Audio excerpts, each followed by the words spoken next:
I caused a little bit of a stir on my Facebook page when I suggested that we had too many worship songs. Now, the reason I said that is because we've gone from a hymnal, which had about 250 songs everybody knows, to the computer-controlled projection system, where you can put up 250,000 songs that nobody knows.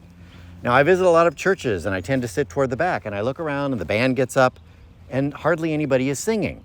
Yeah, the people in the first three rows with their hands in the air, they love what we're doing. They know all the songs. They've been to the worship conferences. They listen to K-Love. But what's happening is most people are not singing in church anymore. And I think the big reason is because they don't recognize the songs. The songs are switched out too frequently. We're composing and performing too many songs.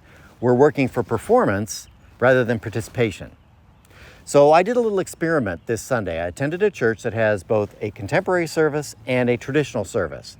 And I recorded some clips of the congregation while this worship was being performed.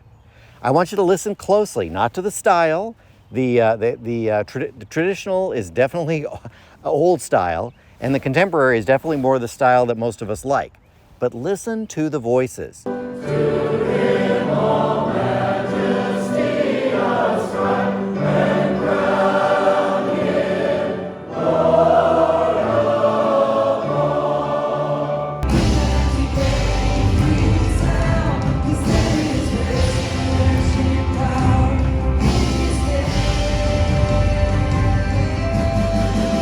Okay, so here are some shorter clips. Listen closely again to the voices.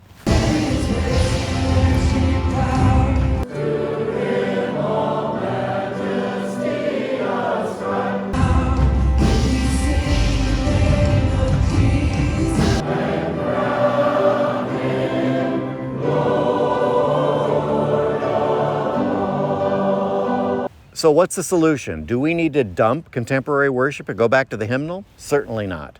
But there's a couple of things we can do that'll help people participate in worship again. First of all, we need to teach the hymns to the next generation. Hymns have been sung for hundreds of years. They are a link to the older generation and to the younger generation. And before they are lost forever, we need to teach them to the younger worshipers. They can be done in contemporary style. You can even add a Chris Tomlin style bridge if you want. But let's not lose the hymns. They've been so important to the church for so long, and they provide a continuity from the past to the future. The second thing that a lot of wise worship leaders are doing is they are limiting the number of new songs they introduce. I just read an article from a worship leader at a large church. You'd know his name if I mentioned the name of the church if I mentioned it. He only introduces 4 new songs a year. Otherwise, he restricts his catalog to about 60 songs, and his congregation sings robustly.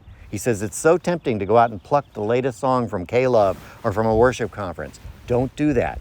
He really prioritizes participation, and he has found and discovered that people participate when they know the songs. So anyway, thanks for watching my video. If I can be of any assistance, you can find me at churchformen.com or davidmurrow.com. Let's talk worship sometime.